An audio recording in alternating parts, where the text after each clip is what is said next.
Hello friends, welcome to Rupa bytes simple food big taste. Mushroom curry అంటే నార్మల్గా అనుకుంటున్నారా? కాదు. ఈరోజు నేను చేస్తున్న మష్రూమ్ కర్రీ చపాతీ, రైస్, పుల్కా దేనితో అయినా సూపర్ హిట్. హోటల్కి వెళ్ళకుండా ఇంట్లోనే స్పైసీగా ఫుల్ ఫ్లేవర్తో ఎలా చేయాలో చూపిస్తాను. గ్రేవీ చూస్తేనే మీకు ఇన్స్టెంట్గా తినాలి అనిపిస్తుంది.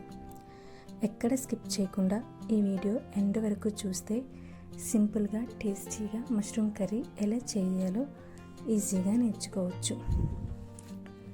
ఇంకా లేట్ చేయకుండా ప్రాసెస్ని స్టార్ట్ చేద్దాం. మష్రూమ్ కర్రీ లవర్స్కి బెస్ట్ కర్రీ. మష్రూమ్స్ తీసుకున్నాం, 2 ప్యాకెట్స్ తీసుకున్నా. నెక్స్ట్ ఆనియన్స్ని 3 ఆనియన్స్, నేను తీసుకున్న మష్రూమ్స్కి 3 ఆనియన్స్ సరిపోతాయి.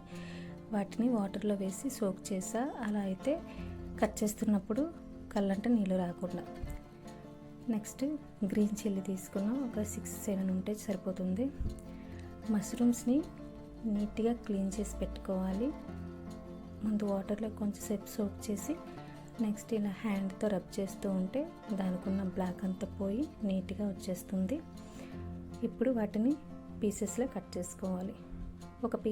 ఒక మష్రూమ్ని 4 పీసెస్లో కట్ చేసుకుంటే కర్రీ బాగుంటుంది. ఇంకా కరివేపాకు, అల్లం వెల్లుల్లి పేస్ట్ అప్పటికప్పుడు చేసుకుంటే ఏ కర్రీ అయినా చాలా టేస్టీగా బాగుంటుంది. సో అల్లం వెల్లుల్లి నేను ఇలా దంచుకొని పెట్టుకున్నాను.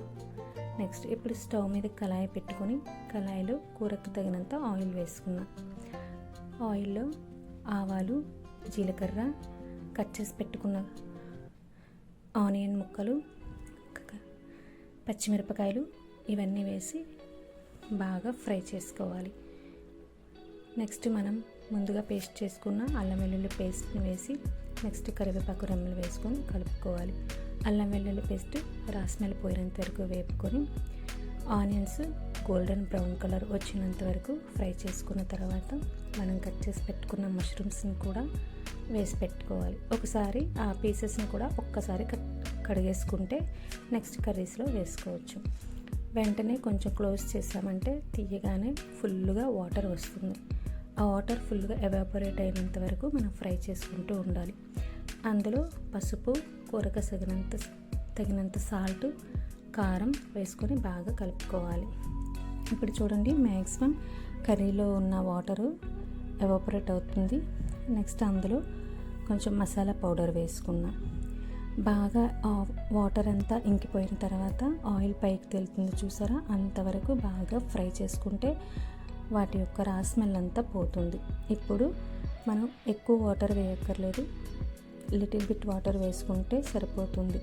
అన్ని కర్రీస్లో చాలా ఈజీగా అండ్ టేస్టీగా ఈ మష్రూమ్ కర్రీ రెడీ అయిపోతుంది. మనం దీనికోసం ఎంత టైం కూడా ఇవ్వక్కర్లేదు. మహా అయితే ఒక 15 మినిట్స్లో అయిపోతుంది. ఇప్పుడు చూసారా, వాటర్ వేసిన తర్వాత ఆయిల్ పైకి తేలింది. నెక్స్ట్ బాగా గ్రేవీ దగ్గర పడినంత వరకు స్టవ్ మీద ఉంచి ఆఫ్ చేసేయడమే. ఇంతే. ఎంతో సింపుల్ టేస్టీ అయిన మష్రూమ్ కర్రీ ఇంట్లోనే హోటల్ స్టైల్లో చేసుకోవచ్చు. ఈ వీడియో మీకు నచ్చినట్లయితే లైక్ చేయండి, షేర్ చేయండి. ఇలాంటి సింపుల్ టేస్టీ రెసిపీస్ కోసం మన ఛానల్ రూపా బైట్స్ని సబ్స్క్రైబ్ చేయడం మర్చిపోకండి. Thank you for watching.